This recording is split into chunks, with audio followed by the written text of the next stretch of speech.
Well, this is a little bit awkward. So, I think a lot of people know me as the Mark V Supra hater, Mr. Joel Granis here.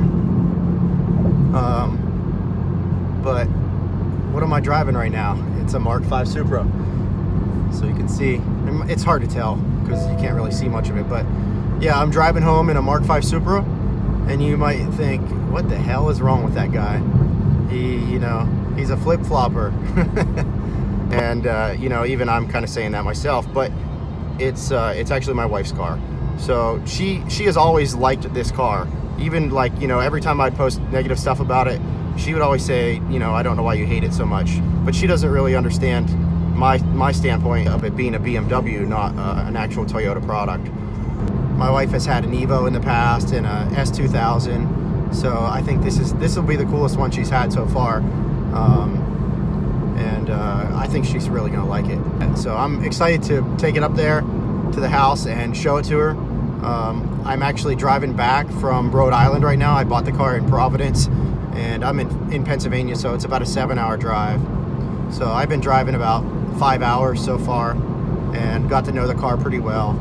And I'll be doing some review of the car too. It's what I thought it would be. I mean, it's very BMW-esque. Like even when you plug your phone in or connect your phone to the Bluetooth, it tells you need to download the BMW app. So they're not hiding it from you. I mean, it's in plain sight that the car is really a BMW. The interior is very BMW-like, and I mean that's expected. It actually the BMW interiors are really high quality. Like they're nice. They just all kind of seem BMW-y. I don't know how to describe it other than that. Like the shifter is very BMW-like, and just the layout is kind of like, it feels like a Z4 or something like that. But this car is a white Launch Edition. It's number 548 of 1500. I got it from Greco Toyota over in Providence, Rhode Island. They worked with me really well. They didn't mark up the car too much. I actually got a pretty decent price on it, considering what I've seen other dealers doing. So I'm pretty happy with it.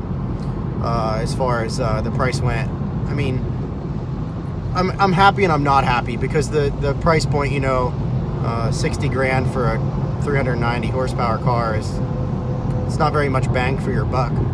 The one thing that I really wish is they would have done a little more displacement. Give us a little more base to start from, rather than the 3.0 liter like we had in the Mark IV Supra. I'd have liked to seen like a higher 3, like a 3.8 liter or something like that, or a 4 liter.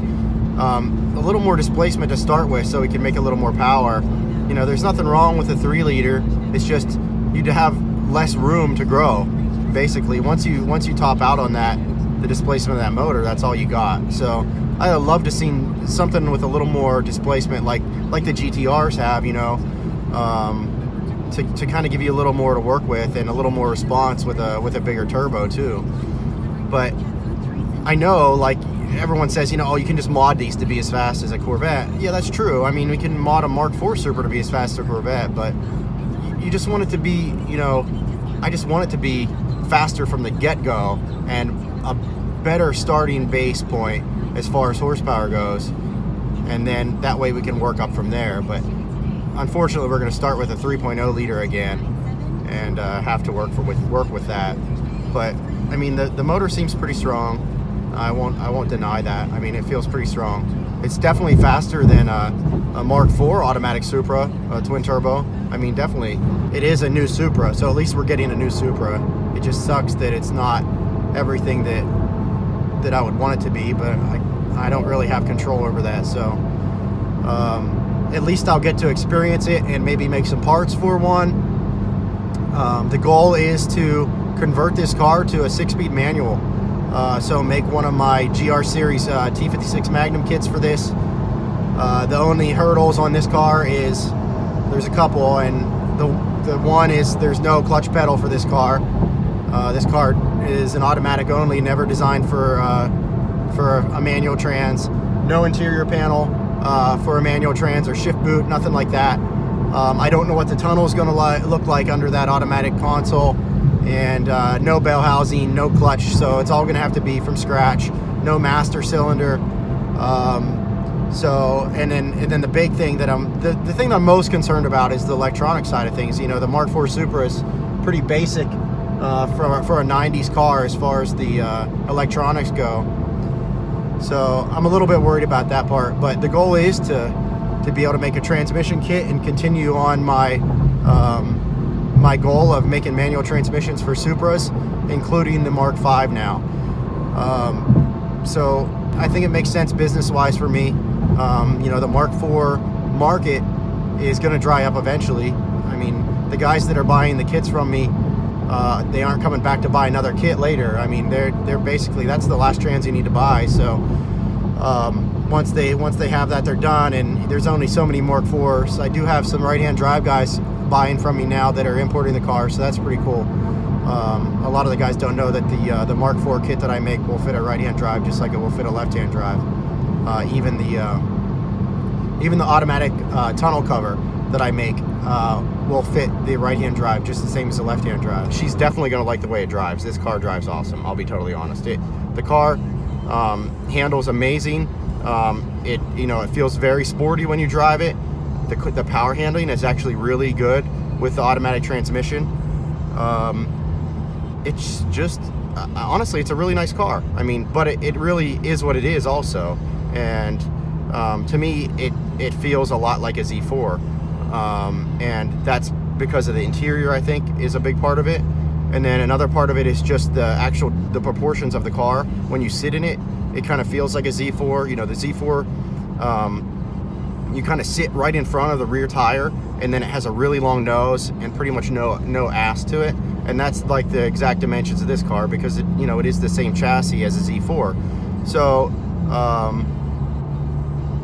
it has its good things and its bad things. It has a really nice interior, but at the same point, that interior feels like it's 100% BMW. The interior is super high quality. The quality of the materials used and the overall fit and finish of it is awesome. I'll be totally honest, the interior is really nice. So I'll be doing some review of the car, no sugarcoating here. I'm gonna be brutally honest with you about the car, go over the interior, go over the exterior a little bit, go over the power plant. It's pretty much everything you've already seen though. I mean, everything's, it's basically a BMW with a Toyota body kit on it. But it's not necessarily all bad. I mean, the technology in this car is pretty cool, like the newer technology in the motor. It might not be as strong as the 2J. We don't know yet, really. I mean, you don't really know yet. The automatic, I don't know how strong it is. So once you start modding them, we don't know yet. So it's all to be found out. But I think the car could be really fun with some BPU mods, you know, like back in the day with the BPU mods where, you know, intake, exhaust, and ECU, tune. And these cars woke up pretty well. So I'm expecting it to be the same way. You know, the 340i's and the other BMWs with this motor, they seem to respond well to the mods. I think I heard, you know, 700, 800 wheel horsepower through the stock motor, so that's not too shabby. Who knows if they'll be able to put down the kind of power the 2J does, like in extreme drag racing applications. But for this car and for my wife, I'm not really worried about that at this point. But I do want to use this car as a test bed, as an R&D research project to try to make a 6-speed trans for the car. So I'm gonna take this home, show it to my wife. What's mommy think of it? Pretty cool. Yeah, I thought you'd like it. If I didn't fall in love with it after driving 7 hours, then it's not meant to be. So that's the new Supra. That's the brand new Supra, buddy. They just came out. Look, you got your stickers on it already? Yeah. Let mommy sit in it first, then you can sit on her lap. Oh, this is nice. Don't turn the key on. There is no key in that car. It's just push button. Go ahead, get in there. Which key is it? Which button? The button. You have to push the brake. Just sit in, and then he can push the button. Okay, hold on. Just sit. No, sit down. What do you mean? What are you doing? Are you gonna start it? Start it up. Oh, he might be scared because the other Supra's loud. We started it up and he got scared. It's not loud, It's not loud, buddy. It's like the smart car. It's quiet. Come here. Go ahead, sit in it. Want me to hold you? You start it up then. Mommy's gonna start it up. Oh, baby wants in. Maybe baby will start with it.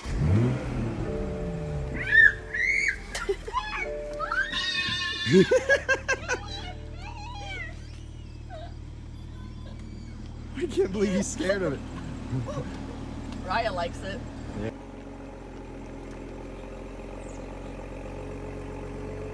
It's actually pretty quick. It's actually pretty quick.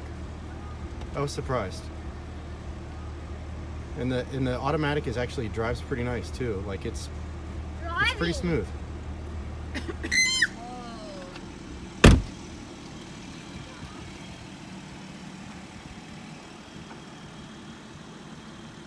So this is it. This is my wife Jacinda's car. 2020 Supra, Toyota Supra Launch Edition.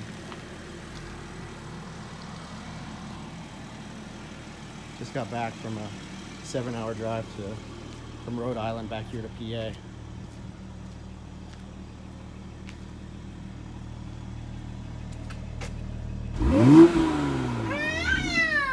Do it again, loud.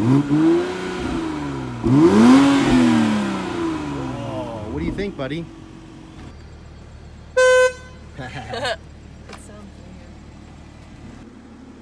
As far as the interior goes, the fit and finish of the interior is really nice. I drove 6.5 hours in it, and it really didn't put my ass to sleep like most cars would. So it's pretty comfortable considering the size of the car, and you're kind of crammed in there a little bit, but it doesn't really feel that cramped. The quality and the stitching of the leathers, like everything is really nice. The quality of the interior is really nice, I'll give them that. And I kind of expected that knowing it's a BMW car. I just wish there would have been more of a Toyota design element to the dash. Maybe they could have pulled some more things from the Mark IV style interior over into this car, like the wraparound style dash. Something element wise to kind of distinguish it more from the BMW. It just feels so BMW in here. The display is the other kind of thing that's a little bit odd in my opinion. It just kind of feels like it's sitting up there. There's nothing to really integrate it into the rest of the design. The display itself is actually, I like it. It's pretty clean and simple. It's kind of got retro with the fuel and the temp gauge there with just the light up bars, which I kind of like. So overall, I actually really like the interior. I just wish it was a little less BMW-esque. So as far as exterior wise, my wife actually really likes the car. She thinks it looks futuristic, and I would agree with her on that. Like, I think the FT1 concept looked really futuristic, and I think this is kind of what they had to settle on to try to get that Z4, or I mean the FT1 concept look and feel to fit onto a Z4 chassis. But I kind of feel like if I had a Z4, especially like an older one, I think like the two gens behind, and sat it next to this car, I feel like you would feel like it is more of the father as far as the overall look of this car than the Supra itself. So I think this looks less like a Supra and more like a Z4, and that's mainly because of the proportions and how the car's set up. I mean, it almost has to be similar to a Z4 just because of the dimensions and how this car has a long nose and a short ass, and how the driver cockpit area sits back further, almost like Ace and Gary's car on Saturday Night Live, the penis mobile. But I mean, my favorite aspect of the car is probably the front end. If I had to pick a favorite part of it, is the front end. I think it does look really futuristic and modern and aggressive. So there's some things I don't like, and honestly, my biggest gripe with the car is just that there's a lot going on. It seems really busy. The lines seem really busy. Like this line right here is my least favorite on the hood, where that chunk comes up and jets out of the hood like that. And I think they did that just to break up that line of the hood. They almost had to, because it would just be too much of a straight line without any kind of accent. It wouldn't blend with the rest of the car, which has a lot going on. So I guess that kind of makes sense now. When I look at it now, it kind of helps to match the rest of the busy look going on. But I think the profile, the side profile, is my least favorite view, and I think the look from the back and the look from the front is actually pretty good. And I think that's because, you know, the look from the back and the look from the front actually resemble the FT1 more closely than the actual side profile view. So if I had to describe it overall, it's more like Toyota had to settle and fit that FT1 concept and slap it onto a Z4 chassis, which didn't really work out well because the Z4 design is pretty narrow in the back and you can't get those wide arches. That's why we have this little vent that's only 3/4 of an inch wide and definitely fake. As you can see, it doesn't go anywhere.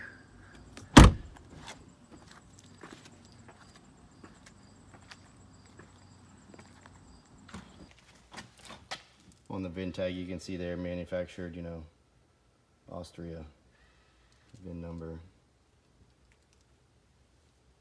tire information. But that's all known stuff, you know. It's all known that it's BMW. But let's put it up on a lift, look underneath it real quick, and then I think I'm going to take it over to the scales too. So here we are under the car, and it's got some nice under trays. The exhaust actually looks pretty decent on it. Doesn't look really restrictive at all.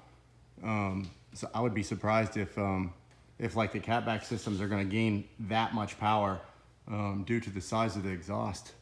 I mean, these look like 3-inch dual exhaust, and then it's ovaled in up here in the front and really wide. So I'm thinking that's a 3-inch ovaled out. The exhaust actually looks pretty decent on it. Here you can see the trans and you can see BMW oil number. Pretty cool to look under a brand new car. Here's the diff. BMW.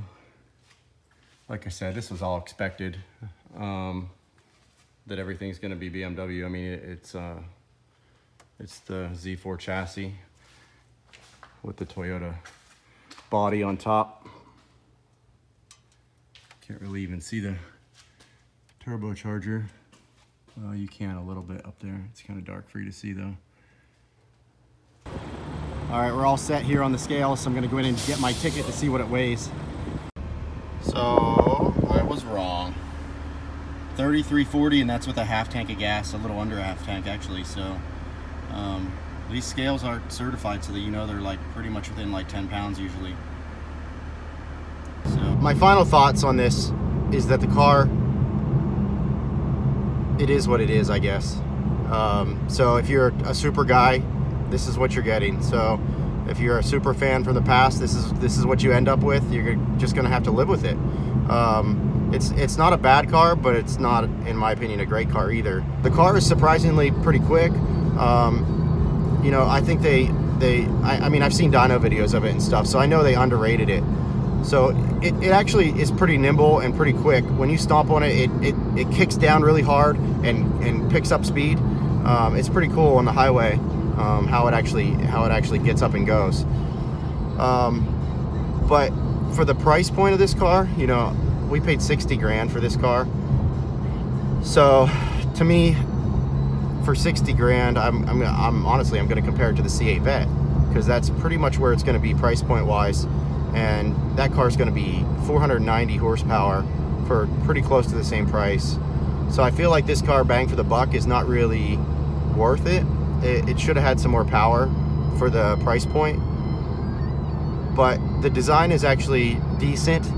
I just wish it would have been not based on a Z4 chassis. Maybe it could have been on a little bit larger chassis than a Z4. It definitely feels small. And when you stand outside of the car, I know a lot of people have said they like it once they see it in person, and I do like it more once I see it in person, but I don't love it, and it still seems very, very small.